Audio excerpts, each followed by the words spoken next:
ছিল, এক মুষ্টির কম কোনো দাড়ি কোনো সাহাবী তাবেঈন রাখেননি, কাজে বড় দাড়ি রাখার চেষ্টা করবেন। আমি নামাজ পড়ি, রোজা রাখি, হুকুম মানাচ্ছে। বর্তমান সময় আমার একটা আশা রয়েছে, সেটা এখনো পূরণ হয়নি, যার কারণে আমার মনে হয় যতদিন আমার আশা পূরণ না হবে ততদিন আমি তার হুকুম পালন করব না। এই চিন্তাটি কতটুকু যুক্তিসঙ্গত? কথাটা হলো ভাইরা, আপনারা কি কেউ বলবেন যে আমি মার ভালোবাসি কিন্তু একটা আশা আছে, আশা পূরণ না হলে মার কাছে যাব না, মার সাথে দেখা করব না, মার সাথে হাসবো না, এরকম কেউ আছেন নাকি? আল্লাহর সাথে সম্পর্ক হলো মায়ের সাথে সম্পর্ক চেয়েও প্রিয়, এটা আমার মনের শান্তি। একটা হয়নি বলে আমি না খেয়ে মরবো নাকি? আল্লাহর মায়া, আল্লাহর ইবাদতের মজা আমাকে পেতে হবে। ঘুষ দিয়ে চাকরি করে উপার্জিত হালাল না হারাম? ঘুষ দিয়ে যদি এমন চাকরি নেন যে চাকরির যোগ্যতা আপনার আছে, তাহলে ঘুষ দিয়ে হারাম, চাকরি হালাল। আমরা বিভিন্ন ধরনের পণ্য কিনে কিছু কুপন পাই, এগুলো লটারি জিতলে ওই অর্থ বৈধ কিনা? আমাদের দেশে যে সিস্টেম, এটা বৈধ নয়। আকিকার শহীদ সঠিক সময় কতদিন অতিক্রম করলে আর আকিকা করা যাবে না। সঠিক সময় 7ম দিন, ব্যাস, এটা সুন্নত। এরপরে দিলে আকিকা আদায় হবে, তবে সময়ের সুন্নতটা নষ্ট হবে। ইমাম সাহেবের সূরা কেটা সঠিক না হলে সেই ইমামের বিরুদ্ধে নামাজ পড়া যাবে কিনা? জি না। মৃত ব্যক্তির জানাজা কয়বার করা যায়? একবার। আকিকা বা সদকা বাধ্যতামূলক কিনা? আকিকা বাধ্যতামূলক, অনেকটা রাসূলুল্লাহ সাল্লাল্লাহু আলাইহি ওয়াসাল্লাম খুব গুরুত্ব দিয়েছেন, যদিও আলেমরা মুস্তাহাব বা সুন্নত বলেছেন, এটা করবেন। সদকা মানে কি? সদকা মানে তো দান, নফল দান, নফল। আর যদি মানত করেন, মানত করলে সেটা দেওয়া জরুরি, কিন্তু রাসূলুল্লাহ মানত করতে নিষেধ করেছেন। রাসূলুল্লাহ বলতেন আন-নাযরু, সহিহ বুখারী মুসলিমের হাদিস, আন-নাযরু লা ইয়াতি বিখাইর ইন্নামা ইস্তাখরাজু বিহি মিনাল বাখিল। মানতে ভালো হয় না, যারা কৃপণ তাদের আল্লাহ বিপদ দেয় যেন মানত করে। দান করবেন, দান হলো নিঃশর্ত, আপনি যা আছে আল্লাহর পথে দেবেন, গরিব দুঃখীদের দেবেন, আল্লাহর কাছে বলবেন আল্লাহ বিপদ কাটিয়ে দাও। তবলিগ জামাত কতটা সহি কাজ করছে, ভুল কাজ করছে? তবলিগ জামাত অনেক ভালো কাজ করছে, কিছু কিছু ভুল আছে, আমার এই হস্তনে পাবেন। তবে এটার অর্থ এই নয় যে আপনি শুধু তবলিগের সমালোচনা করবেন, কামের কাম কিছু করবেন না। আমাকে বলছে একজন যে স্যার, এই তবলিগের লোকেরা জয়ীফ হাদিস, জাল হাদিস দিয়ে দাওয়াত দিয়ে বেড়ায়, এত বলি সহি হাদিসের কথা শোনে না। তাই বললাম যে বাবা, ওরা তো জয়ীফ হাদিস দিয়ে দেয়, তুমি বুখারী শরীফ, মুসলিম শরীফ বগলে নিয়ে বেরোয় যাও না কেন? খালি পরের সমালোচনা। ইসলাম ধর্মে ঘুষ দেয় না, ঘুষ দিয়ে বাধ্য হলে কি করবেন? বাধ্য, আল্লাহর দিন সহজ, যদি বাধ্য হন আপনি দেবেন, মাহুজুর বলবেন আল্লাহ বাধ্য হয়ে দিয়েছে, আপনি কতটুকু বাধ্য আল্লাহ জানেন। গতানুগতিক তাফসিরুল কোরআন মাহফিলে বক্তাগণ মিটায়ে টাকা নেয়, ইসলামের দৃষ্টির ব্যাখ্যা কি? ইসলামের দৃষ্টিতে এটা খুবই ভালো কাজ, কারণ গতানুগতিক তাফসিরুল কোরআন মাহফিলে যারা আপনারা ওয়াজ করান, তারা গান গেতে আসেন। আমার জানা মতে ভালো আলেমদের আপনারা দাওয়াত দেন না, সুর এবং মিথ্যা গল্প যার যত বেশি তাকে দাওয়াত দেন। ঠিক কথা না? ওনারা জানেন যে কিয়ামতে যে মার খেতে হবে, কাজে দুনিয়ায় যা নেওয়ার নিয়ে নেন, এটা খুব ভালো কাজ। দুঃখ লাগে ভাইরা, এখন তো পকেটেই গান আছে, আছে না? ওয়াজ মাহফিলে গানের জন্য দেবেন কেন? একটু এলেম শেখার জন্য দেবেন। সমাজে বড় বড় মাদ্রাসায় বড় বড় মুহাদ্দিস আছেন, বড় বড় মুফতি আছেন। আপনারা ডাক্তার যখন দেখেন, ডয়ার আগার বিসর্গার দিয়ে গলায় টেথিস্কোপ দেখলেই ডাক্তার মনে করেন, না ডিগ্রি পড়েন, এরপরে কোন পিজির কিনা, মেডিকেল কলেজের কিনা, এগুলো দেখেন না? দেখুন, আলেমের কাছে দিন শেখার জন্য তার আগে ডিগ্রি দেখবেন, যে এরপরে দেখবেন কোন প্রতিষ্ঠানে চাকরি করে। অনেকে আছে আল্লামা, আলা হযরত, কোথাও কাম করে না, তার মানে কোনো এলেম নেই। কোনো আলেম বসে থাকে না, কোনো না কোনো এলমি প্রতিষ্ঠানে যে কর্ম করে না, বুঝতে হবে সে আলেম না। কথা বোঝেননি? ভালো আলেমদের ডাকবেন, দেখবেন তারা টাকাও মিটাই নেবে না, ভালো কথা বলবে। তবে হ্যাঁ, গান ভালো গাইতে পারেন না আলেম না, এটা ঠিক। ইসলামের ভিতরে একাধিক দল কেন? আমরা সবাই তো আল্লাহরই ইবাদত করে, তাহলে এত দ্বন্দ্ব মতবিরোধ কেন? প্রত্যেকের কারণে আপনি মনেরটা দূর করেন, এটা হলো প্রথম কাজ। মতবিরোধ শয়তান চায়, আর আল্লাহ দলাদলি করতে নিষেধ করেছেন। তা আমরা যখন আমাদের মতবিরোধের বড় কারণটা বলি, তাহলে ভাইরা, সেটা হলো আমাদের মডেল আর এখন আল্লাহ এবং রাসূল। আমাদের কালেমা লা ইলাহা ইল্লাল্লাহ মুহাম্মাদুর রাসূলুল্লাহ না। যদি হতো তাহলে মতভেদ হতো না, আমরা আল্লাহ এবং তার নবী দিয়ে মাপতাম। যে লোকটা নবীর কিছু কাজ করে, আল্লাহর কিছু কাজ করে, সে আমার ভাই। কিন্তু এখন আমরা আমাদের কেউ মাযহাব দিয়ে, কেউ আলে হাদিস দিয়ে, কেউ পীর সাহেব দিয়ে, কেউ তবলিগ দিয়ে, কেউ জামাত ইসলাম দিয়ে মাপি। ও অনেক ভালো কাজ করে, কিন্তু যেহেতু এই মানে পড়ে না, ও ভালো না। এই মানদণ্ড নষ্ট হয়ে গেছে। আমাদের ভালোবাসার মহব্বতের মানদণ্ড লা ইলাহা ইল্লাল্লাহ মুহাম্মদ রাসূলুল্লাহ করেন, যে যতক্ষণ ওর ভিতরে লা ইলাহা ইল্লাল্লাহ মুহাম্মদ রাসূলুল্লাহ আছে, ও আমার ভাই। ওর ভুল ভ্রান্তি আল্লাহ তোমার নবীর উম্মত ভুল করে মাফ করে দাও, কিন্তু আমার দুশমন না, ও আমার বেদল না, আমার দলের, একই দলের লোক কিন্তু একটু খারাপ। জাকির নায়েক সম্পর্কে সঠিক তথ্য দিন, তিনি কি সঠিক না বেঠিক? আমাদের ধারণা হলো সঠিক মানে পয়গম্বর, আর বেঠিক মানে ইবলিস, এই তো, এটাই হলো ভুল। কেউ 100% সঠিক বা বেঠিক নয়।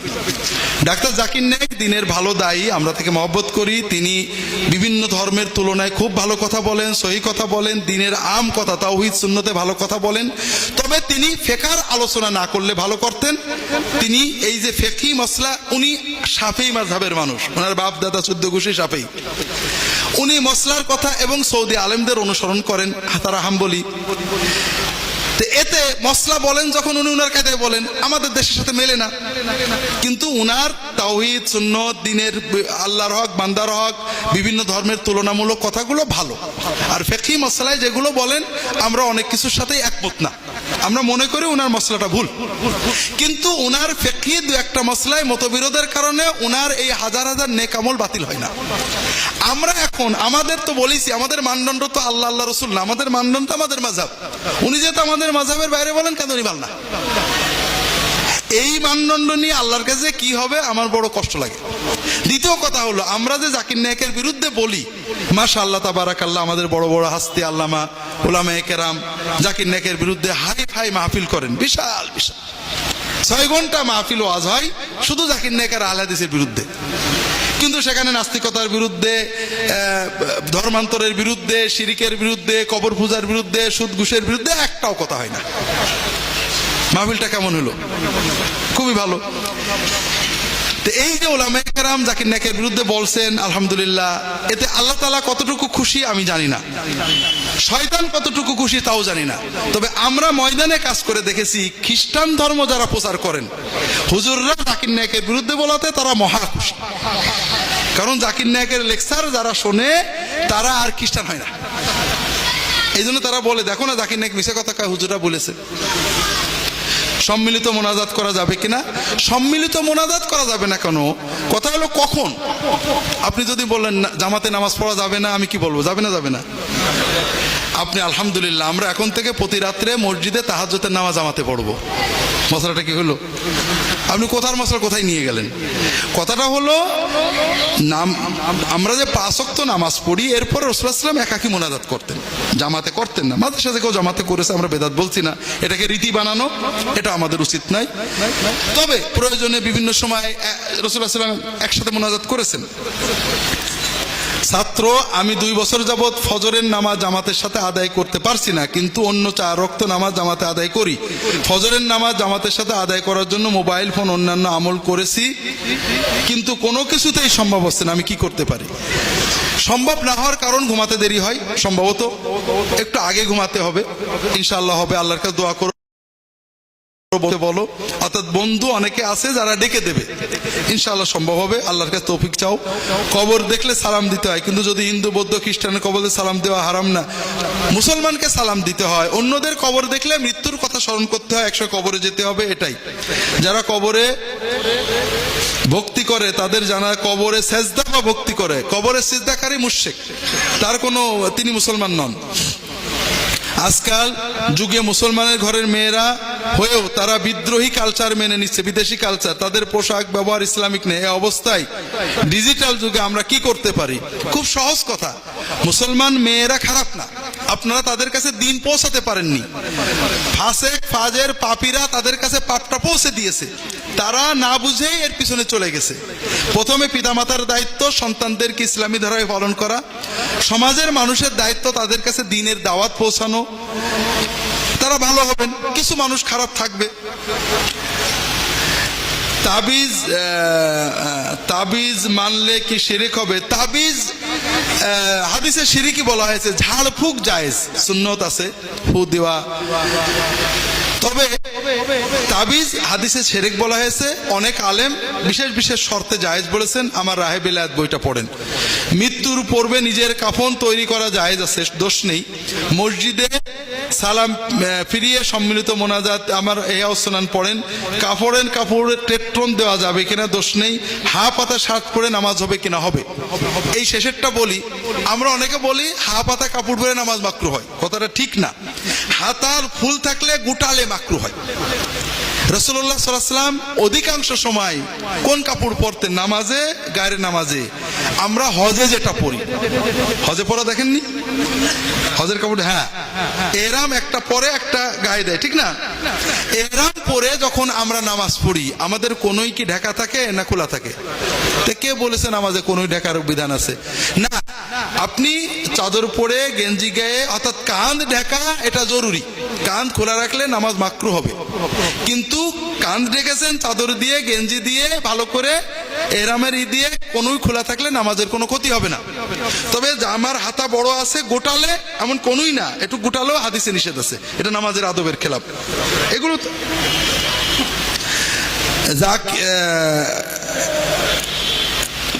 জাবিরের 2 ছেলে মারা যায়, জীবিত করেন, এই হাদিস সহিহ কিনা? হযরত জাবির রাদিয়াল্লাহু তাআলা আনহুর 2 ছেলে মারা যায়, নবীজি জীবিত করেন, এটা শতভাগ মিথ্যা, জাল কথা। এটা আমার হাদিসের লেখা জালিয়াতি বইয়ে দলিল সহ পাবেন। ফুরফুরার পীর আবু জাফর সিদ্দিকী এটাতে জাল ওনার বইয়ে এনেছেন। আর মিথ্যার গল্পগুলো না বলে সত্য, বুখারী মুসলিম কোনো কেতাবে এই জাবেরের হাদিস নেই, এটা জাল বানোয়াট, মিথ্যা। অর্থ না যে কোরআন খতম করার যুক্তি কি? কোরআন পড়লে সওয়াব আছে, আল্লাহর কালাম পড়ছেন আপনি। নামাজে এই যে কোরআন পড়ি আমরা অর্থ বুঝি না, নামাজ হবে না? অর্থ না বুঝেও কোরআন পড়ি, আল্লাহর মহব্বতে, আল্লাহর কালাম অন্তরে যাচ্ছে, কিছু ফায়দা আছে। তবে আল্লাহ না বুঝে পড়ার জন্য কোরআন দেননি। বুঝে পড়াকে আল্লাহ কোরআনে হক তিলাওয়াত বলেছেন, তার মানে না বুঝে পড়া না হক তিলাওয়াত লাগবে। সুন্নত নামাজের নিয়মাবলী কি? আমার রাহে বেলায়েতে সকল সুন্নত নামাজের সুন্নত পদ্ধতি বলছি। তাহাজ্জুদ নামাজে 3 বার সূরা ইখলাস দিয়ে পড়া যায় কিনা? হ্যাঁ, পড়া যায়, বড় বড় সূরা পড়া উচিত। আবার 3-4 সূরা এক রাকাতে পড়তে পারেন। তাহাজ্জুদের নামাজে সূরা যা পারেন পড়েন, রুকু সেজদাগুলো লম্বা করবেন, সেজদায় আল্লাহর কাছে দোয়া করবেন। ইসলামী ব্যাংকে চাকরি করা বৈধ ইনশাআল্লাহ। ব্যাংকে টাকা জমা দিয়ে লাভ পাওয়া যায়, তা বৈধ কিনা? যদি ইসলামী শরিয়া ভিত্তিক ব্যাংক দাবি করে, আশা করা যায় বৈধ। ঈমান মজবুত করার উপায় কি? একটু পরে বলার চেষ্টা করব। সুন্নতে খাদ্য অনুষ্ঠান করা ঠিক না। বেধর্মী ঘরে খাবার খেলে ইসলাম ধর্মে কি বিধিনিষেধ আছে? জি, বিধর্মীদের রান্না বাড়া, জবাই খাওয়ার ব্যাপারে বিধিনিষেধ আছে, শুকনা খাবার খাওয়া যেতে পারে। তাহাজ্জুদ নামাজের নিয়মাবলী কি? রাহে বেলায়েত পড়েন। অজু অবস্থায় টিভি দেখে নামাজ পড়া যাবে কিনা? টিভি দেখলে অজু ভাঙে না, তবে গুনার জিনিস দেখলে গুনাহ হবে। টিভি দেখা অবস্থায় তাসবিহ পড়া যাবে কিনা? যদি দিনই অনুষ্ঠান দেখেন তাসবিহ পড়তে পারেন। গুনাহ করছেন, নাটক দেখছেন, তাসবিহ পড়ছেন, এটা অনেক সময় ঈমান নষ্ট হবে। মেয়েদের পর্দা সম্পর্কে জানতে চাই। মেয়েদের পর্দা আল্লাহ ফরজ করেছেন। পর্দা মানে পুরুষদের যেমন নাভি থেকে হাঁটু পর্যন্ত ঢেকে রাখা ফরজ, মেয়েদের পর্দার 4টে পর্যায়। স্বামী স্ত্রীর মাঝে পর্দা নেই, অন্য মেয়েদের সামনে নাভি থেকে হাঁটু পর্যন্ত ঢেকে রাখা ফরজ, মাহরাম পুরুষদের সামনে কান থেকে হাঁটু পর্যন্ত ঢেকে রাখা ফরজ। বাকি গায়ের মাহরাম, চাচাতো ভাই, খালাতো ভাই, মামাতো ভাই, দুলা ভাই, বাসুর, দেওর সহ দুনিয়ার অন্যান্য সকল অনাত্মীয় পুরুষের সামনে পুরো শরীর ঢেকে রাখা আল্লাহ ফরজ করেছেন। কোরআনে, হুজুরা বানাই বলি না, আল্লাহ কোরআনে বলেছেন, সূরা নূর পড়লে পাবেন। গায়েবানা জানাজা জায়েজ কিনা? গায়েবানা জানাজা জায়েজ না জায়েজ নিয়ে ফুকাহাদের মতভেদ আছে। সবচেয়ে মোটামুটি কথা, যেটা ভালো কথা, সেটা হলো যে জানাজার, যে অর্থাৎ এক জায়গায় মারা গেছে, কেউ জানাজা পড়েনি, তার গায়েবানা জানাজা পড়া সুন্নত সম্মত। আর যার একবার হয়েছে তার দরকার নেই। মেয়েদের মধ্যে গীবত বেশি থাকে, পরিত্রাণ পাওয়ার উপায় কি? এটা খুব জরুরি প্রশ্ন, এগুলো আমলি প্রশ্ন। আসলে আমি প্রশ্ন করি, মেয়েদের বাইরে গিয়ে বোরকা পরে মুখ ঢেকে বাইরে গেলে কি সম্পূর্ণ মুখ খোলা রাখলে কি সমস্যা? জি, মুখ ঢেকে রাখবেন, এটাই মানে সঠিক। মৃত্যুর পরে প্রতি বৃহস্পতিবার আত্মা বাড়ি আসে কিনা ঠিক না। মেয়েরা কবরস্থানে যাবে কিনা, 1-2 বার জিয়ারত করতে যেতে পারে, বারবার যাবেন না। প্রজেক্টরে ছবি দেখানো আছে তা ঠিক কিনা? জি, প্রজেক্টরে ছবির মাধ্যমে ওয়াশ দেখানোতে কোনো দোষ নেই। আমরা অনেক সময় বলি যে মেয়েরা পুরুষদের দেখলে গুনাহ হয়, কথাটা ঠিক না। সকল ফিকহের কিতাবে আছে, আমাদের হানাফি মাযহাব সহ অন্যান্য মাযহাবের মেয়েরা পুরুষদের দেখতে পারে, নাভি থেকে হাঁটু বাদে বাকি শরীর দেখতে পারে। আর হাদিসে আসছে রাসূলুল্লাহ সাল্লাল্লাহু আলাইহি ওয়াসাল্লাম মেয়েদের সামনে ওয়াজ করতেন, মেয়েরা কথা বলতেন, নবীজির পরে সাহাবীরা খোলাফায়ে রাশিদিন কথা বলতেন। কাজেই মেয়েরা ছেলেদের দিকে তাকাতে পারবে না, দেখতে পারবে না, কথাটা ঠিক না। হুজুর আর একটা হাদিস বলেন, উলামায়ে কেরাম নবীজি সাহাবী দুজন স্ত্রীকে বলেছিলেন একজন অন্ধকে দেখে সরে যাও। এই হাদিসটার ব্যাখ্যাগুলো ব্যাখ্যার কিতাবে পড়েন, আমার পোশাক বইয়ে আছে। 4 রাকাত নামাজ আদায় করার সময় শেষ রাকাতে জামাতের সাথে আদায় করতে পেরেছি। অন্য 3 রাকাত নামাজ স্বাভাবিক আদায় করবেন, দ্বিতীয় রাকাতে আত্মায়াত পড়বেন না। এনজিওর চাকরি করা যায় কিনা? এনজিও গুলো সবই একেবারে পিওর সুদের কাবলিওয়ালা, সুদ ভিত্তিক প্রতিষ্ঠানে চাকরি করা যায় না। একই ব্যক্তি মসজিদ ও মন্দিরের সভাপতি হতে পারবে কিনা? কেন পারবে না? যে টাকা যেহেতু আছে, পারবে না কেন? মরার পরে অর্ধেক পোড়াবেন আর অর্ধেক কবরে দেবেন। বাংলাদেশে শান্তি ফিরিয়ে আনতে হলে আমাদের কি করা উচিত? আমরা এই 50 জনে আর কি করবো রে ভাই? এখন আল্লাহর কাছে কান্নাকাটা করেন, তাহাজ্জুদ পড়েন, দোয়া করেন, আল্লাহর সাথে কথা বলেন। দোয়া একটা বড় বড় শক্তি, যে আল্লাহ এইটা করো, আপনার যেটা ভালো লাগে মনে করেন এইটা ভালো, এইটা ঠিক, আল্লাহর কাছে চাইতে থাকেন। আল্লাহর কাছে আমভাবে শান্তি চান আর আল্লাহর কাছে দোয়া করেন।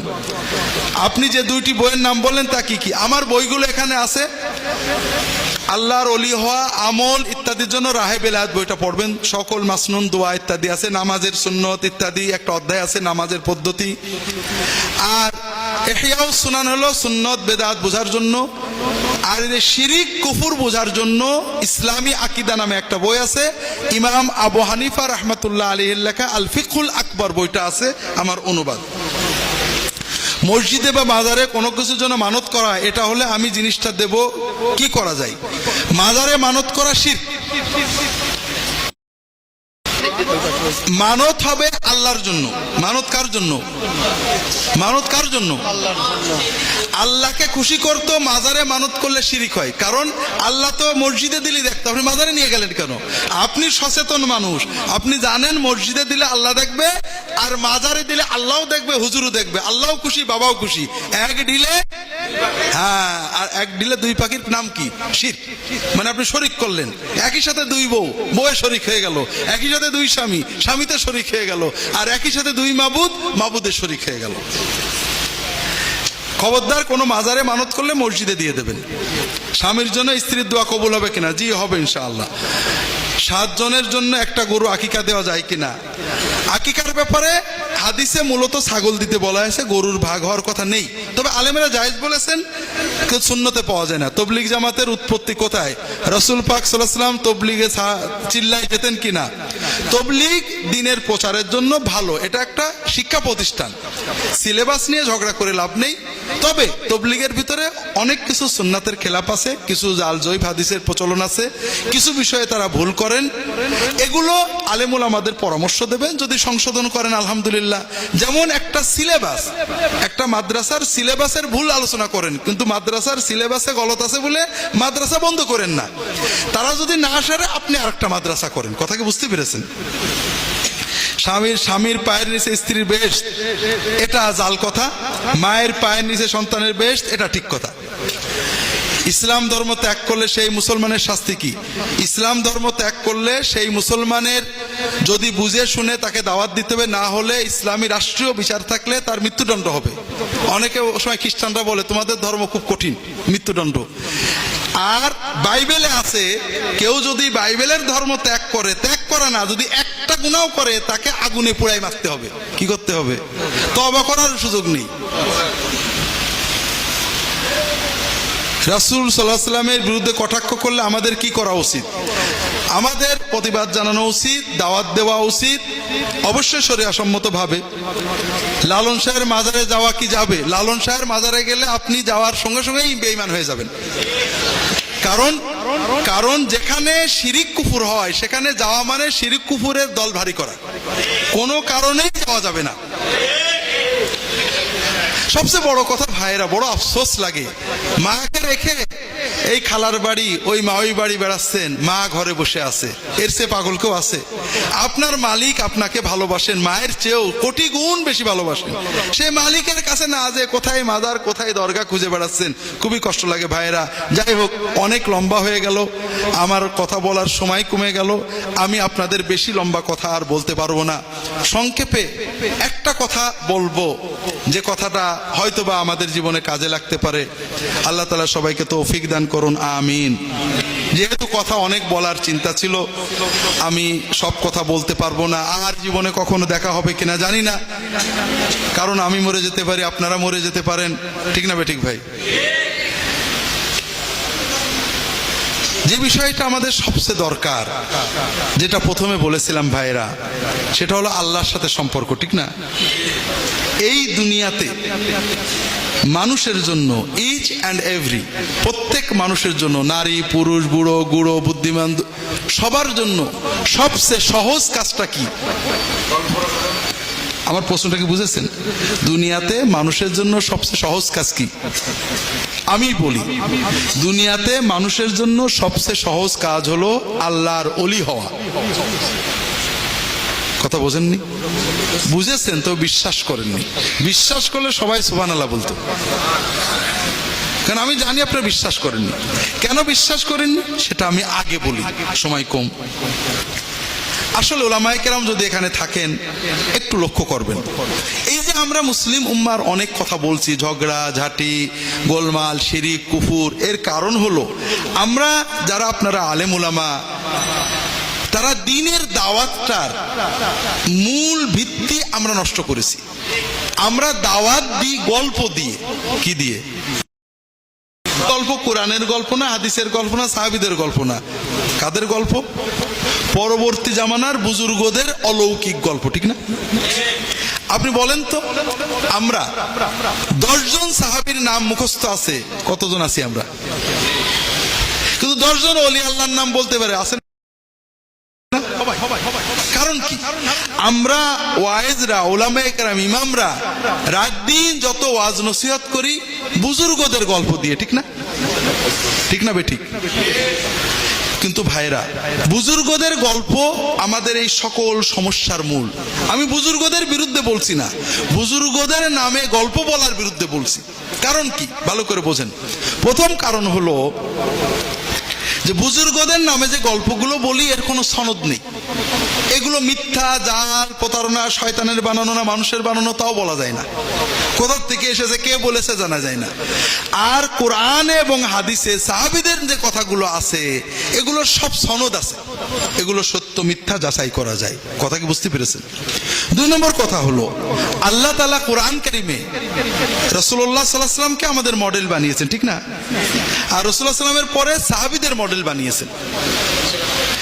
তারা আমাদের মডেল, তাদের অনুসরণ অনুকরণের মাধ্যমে আল্লাহ পাওয়া যাবে। পরবর্তী কোন বুজুর্গ আমাদের মডেল না, তারা আল্লাহর মাহবুব বান্দা। আমরা তাদের মহব্বত করব, ভক্তি করব, শ্রদ্ধা করব, ভালোবাসবো, দোয়া করব, কিন্তু তারা মডেল না। তাদের ভিতরে সুন্নতের ব্যতিক্রম আছে, সুন্নতের পক্ষে আছে। কথাটা কি বুঝতে পেরেছেন? চতুর্থ হলো, এই যে বুজুর্গদের নামে ওয়াজ গল্পগুলো বলি, এগুলো আমাদের ইসলাম সম্পর্কে ভুল ধারণা দেয়। আমরা চমক দিতে চাই, কারামতের চমক, উদ্ভট চমক। 2টো চমকের গল্প বলে আপনাদের বলি। ওয়াইস কারনী রাহমাতুল্লাহ আলাইহি, তার গল্প জানেন না? তিনি কি করছিলেন? তিনি এই গল্প জানে না কেউ আছেন নাকি? তিনি হলেন আশেকে রাসূলের মডেল। সত্যিকারের আশেক হতে হলে কি করতে হয়? দাঁত ভাঙতে হবে। সাহাবীরা কি দাঁত ভাঙছিলেন? তার মানে সাহাবীরা পূর্ণ আশেক ছিলেন না, ঠিক না? এবার আমরা এই গল্পটাকে একটু যাচাই করি।